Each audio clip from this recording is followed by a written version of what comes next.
হামাসকে চলে যেতে বললেন মাহমুদ আব্বাস। হামাস বলল, মরব, যাব না।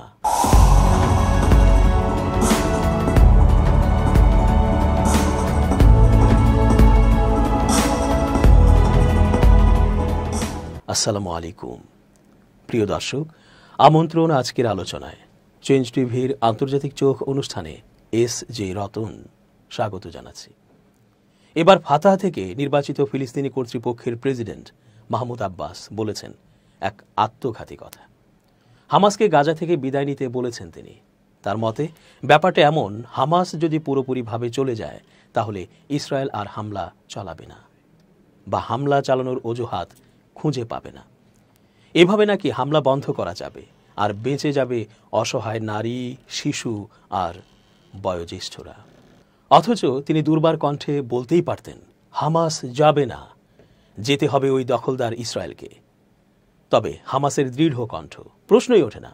হামাস তো যাবেই না, বরং ইসরায়েলকে চরম প্রায়শ্চিত্ত করতে হবে। আর হামাস মরবে, তবু গাজা ছেড়ে যাবে না। এ ভূখণ্ড ইসরায়েল মুক্ত না করা পর্যন্ত তারা ক্ষান্ত হবে না, এ তাদের প্রত্যয়। আদর্শের জায়গায় হামাস কঠোর ও অনড় হলেও আলোচনার মাধ্যমে গাজা সংকটের সমাধান সম্ভব বলে মন্তব্য করেছেন মার্কিন প্রেসিডেন্ট ডোনাল্ড ট্রাম্পের মধ্যপ্রাচ্য বিষয়ক বিশেষ দূত স্টিভ উইটকফ। তবে যুদ্ধবিধ্বস্ত উপত্যকাটিতে নতুন করে ইসরায়েলি আগ্রাসনকে ইতিবাচক বলে জানিয়েছেন তিনি।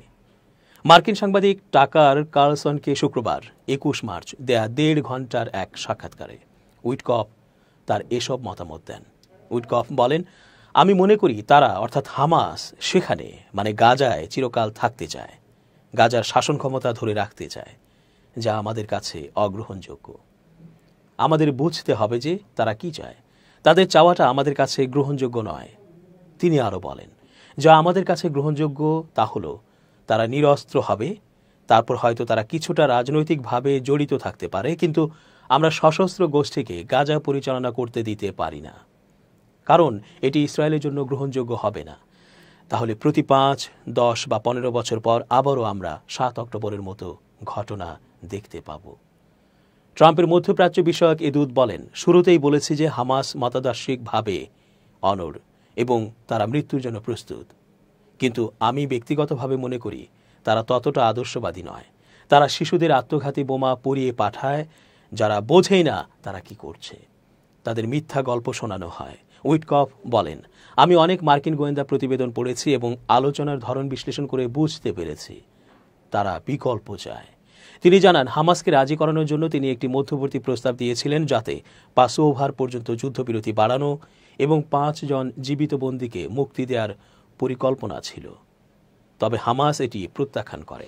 হামাস জানায় তারা জানুয়ারিতে হওয়া চুক্তির মূল শর্তগুলোর বাইরে কিছুতে রাজি হবে না, যেখানে দ্বিতীয় ধাপের আলোচনার কথা ছিল। কিন্তু ইসরায়েল ওই আলোচনা প্রত্যাখ্যান করে, কারণ এতে তাদের সেনা প্রত্যাহার ও স্থায়ী যুদ্ধবিরতির শর্ত ছিল। হামাসের অবস্থান অপরিবর্তিত থাকায় ইসরায়েল গত সপ্তাহে গাজায় ফের বিমান হামলা শুরু করে। নেতানিয়াহু বলেছেন, হামাস বারবার বন্দি মুক্তি প্রস্তাব প্রত্যাখ্যান করায় ইসরায়েল এ পদক্ষেপ নিতে বাধ্য হয়েছে। তবে উইটকফ এখনও আশা করছেন যে যুদ্ধবিরতি পুনরুদ্ধার সম্ভব। তিনি বলেন, এর কিছু লক্ষণ আছে। তিনি জানান, আমরা এখনও আলোচনা চালিয়ে যাচ্ছি যাতে ইসরায়েলি হামলা কিছুটা কমানো যায় এবং আলোচনার মাধ্যমে সংঘাতের ইতি টানা সম্ভব হয়।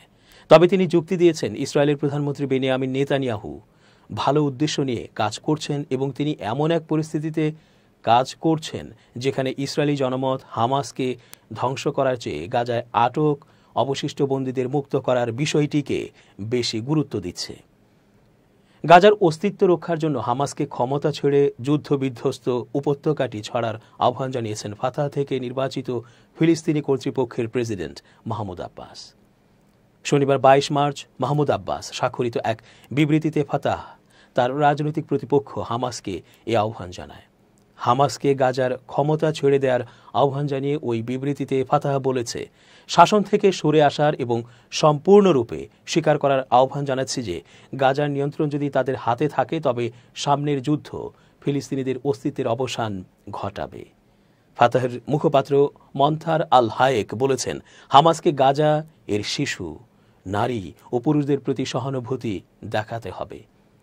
2006 সালে ফিলিস্তিনের পার্লামেন্ট নির্বাচনে ফাতাহ হেরে যায়। ফাতাহ ক্ষমতা ছাড়তে রাজি না হলে হামাসের সঙ্গে সংঘর্ষ বাধে। 2007 সালে বিজয়ী হয়ে ফাতাহ নিয়ন্ত্রিত ফিলিস্তিনি কর্তৃপক্ষের কাছ থেকে গাজার ক্ষমতা কেড়ে নেয় হামাস। পরবর্তীকালে হামাস ও ফাতাহের পুনর্মিলনের প্রচেষ্টা ব্যর্থ হয়েছে। ফাতাহ ইসরায়েল রাষ্ট্রের অস্তিত্বকে স্বীকৃতি দেয় এবং জাতিসংঘের নিরাপত্তা পরিষদের 242 নম্বর প্রস্তাবনার পক্ষে সম্মতি জানায়। অপরদিকে হামাস ইসরায়েল রাষ্ট্রকে স্বীকৃতি দেয় না, বরং তারা তাদের 1988 সালের প্রতিষ্ঠা সনদে বর্তমান ইসরায়েল সহ ফিলিস্তিনি অঞ্চলগুলো নিজেদের নিয়ন্ত্রণে নেওয়ার কথা ঘোষণা দিয়েছে। চলমান যুদ্ধবিরতিকে বুড়ো আঙুল দেখিয়ে গাজায় হামলা চালিয়ে যাচ্ছে ইসরায়েল। গত সোমবার উপত্যকায় তাদের একদিনের হামলায় 4 শতাধিক মানুষের মৃত্যু হয়। এদের মধ্যে শতাধিক শিশু ছিল। যুদ্ধবিরতি উপেক্ষা করে কেন নতুন হামলা চালাচ্ছে ইসরায়েল? এর পেছনে ইসরায়েলি প্রধানমন্ত্রী বেনিয়ামিন নেতানিয়াহুর ক্ষমতা ধরে রাখা এবং ট্রাম্প ফ্যাক্টরের কথা বলছেন বিশ্লেষকরা। তারা আরও বলছেন, দীর্ঘমেয়াদে গাজাকে ফিলিস্তিনি শূন্য করে তোলাও এসব হামলার উদ্দেশ্য। দীর্ঘ 15 মাসের রক্তক্ষয়ী সংঘাতের পর এ বছরের 19 জানুয়ারি ইসরায়েল ও ফিলিস্তিনের মুক্তি আন্দোলনের সশস্ত্র সংগঠন হামাস যুদ্ধবিরতিতে সম্মত হয়। এই যুদ্ধবিরতি 3টি ধাপে বাস্তবায়নের কথা ছিল। প্রথম ধাপে 42 দিনের জন্য সংঘর্ষ বন্ধ রাখা, দ্বিতীয় ধাপে গাজায় সব ধরনের সামরিক কার্যক্রমের সমাপ্তি ঘটানো এবং তৃতীয় ধাপে ইসরায়েলি সেনাদের স্থায়ীভাবে প্রত্যাহার করা হবে বলে চুক্তি হয়।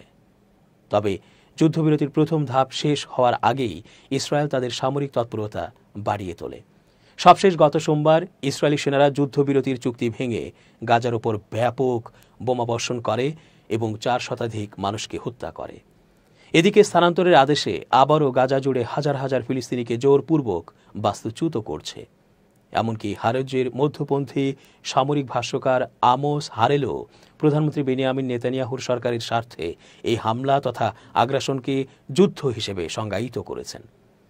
মধ্যপ্রাচ্য বিষয়ক ব্রিটিশ সংবাদ মাধ্যম মিডল ইস্ট আইয়ের এক প্রতিবেদনে বলা হচ্ছে, মনে হচ্ছে এই হামলার পেছনের প্রেরণা ইসরায়েলের অভ্যন্তরীণ রাজনৈতিক উন্নয়নের সঙ্গে সম্পর্কিত। আমরা অন্তত 3টি ক্ষেত্র শনাক্ত করতে পারি। 1. নেতানিয়াহুর রাজনৈতিকভাবে বেঁচে থাকা, সামরিক ও নিরাপত্তা পরিষেবাগুলোতে তার আধিপত্য এবং জনসাধারণকে উত্তেজিত না করে মিত্রদের সন্তুষ্ট করার ইচ্ছা।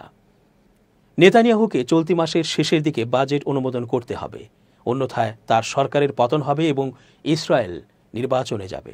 বাজেট অনুমোদিত হলে এটি 2026 সালের অক্টোবরে পরবর্তী নির্বাচন পর্যন্ত তার প্রশাসনের টিকে থাকার নিশ্চয়তা দেবে।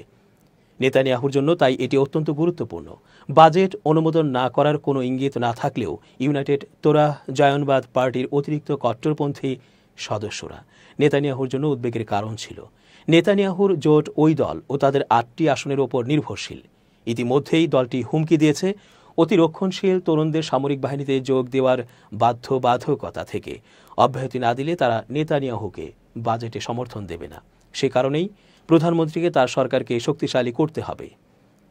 মিডল ইস্ট আইয়ের প্রতিবেদনে বলা হয়েছে, তারপর ট্রাম্প ফ্যাক্টর আছে। ফেব্রুয়ারিতে মার্কিন প্রেসিডেন্ট ডোনাল্ড ট্রাম্পের সঙ্গে বৈঠক থেকে ফিরে আসার পর নির্দিষ্ট নিয়ম বা আইন মেনে চলার প্রয়োজন মনে করছেন না। তারপর থেকে নেতানিয়াহু ইসরায়েলি সমাজের সবচেয়ে গুরুত্বপূর্ণ প্রতিষ্ঠান থেকে তার বিরোধীদের নির্মূল করার তীব্রতা বাড়িয়েছেন। সামরিক এবং গোয়েন্দা পরিষেবা ইসরায়েলি রাষ্ট্রীয় প্রতিষ্ঠানের 2টি স্তম্ভ তার বোঝা অনুভব করেছে। যুদ্ধবিরতি চুক্তির বিষয়েও নেতানিয়াহু ট্রাম্পের চেতনায় কাজ করেছিলেন। নেতানিয়াহু ট্রাম্পের সমর্থনে অনুভব করেছিলেন যে তিনিও একটি লিখিত চুক্তি উপেক্ষা করতে পারেন এবং সবচেয়ে সহিংস উপায়ে গাজা আক্রমণ করতে পারেন। মিডল ইস্ট আইয়ের প্রতিবেদনে বলা হয়েছে, গাজায় স্থল অভিযান পরিচালনা করতে ভয় পান নেতানিয়াহু, যদিও তার সরকারের সহযোগী বেন গভিরও এবং অর্থমন্ত্রী চান গাজা থেকে ফিলিস্তিনিদের পুরোপুরি উৎখাত করতে। তবে নেতানিয়াহু ভূমিতে অভিযান চান না, কেননা সামরিক বাহিনীতে রিপোর্ট করার হার 50% নেমেছে। বিশ্লেষকরা সতর্ক করেছেন, ইসরায়েলের কৌশল দীর্ঘমেয়াদী জনসংখ্যাগত বিবেচনার দ্বারা চালিত।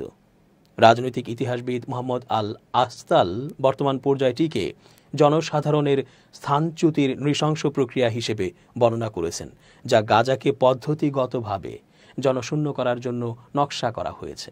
মধ্যপ্রাচ্য ভিত্তিক সংবাদ মাধ্যম নিউ আরবকে তিনি বলেন, ইসরায়েলের চূড়ান্ত লক্ষ্য শুধু সামরিক বিজয় নয়, বরং জনসংখ্যাগত প্রকৌশল, যুদ্ধের একটা উদ্দেশ্য নদী এবং সমুদ্রের মধ্যে ফিলিস্তিনিদের উপস্থিতি কমানো।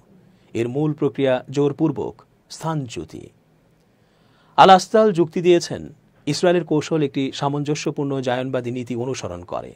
তা হল বেশি জমি, কম আরব। তার মতে জনসাধারণকে উপত্যকায় রেখে গাজা দখলের মানে নেই। জনসাধারণ কমিয়ে আনতে তাই অবিরাম বোমা বর্ষণ, ইচ্ছাকৃত অনাহার আর নির্বাসনে ঠেলে দেয়াকে হাতিয়ার হিসেবে ব্যবহার করা হচ্ছে।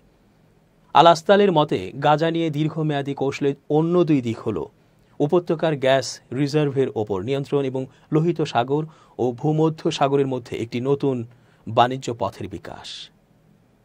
দর্শক, আজ এ পর্যন্তই। শুভ কামনা।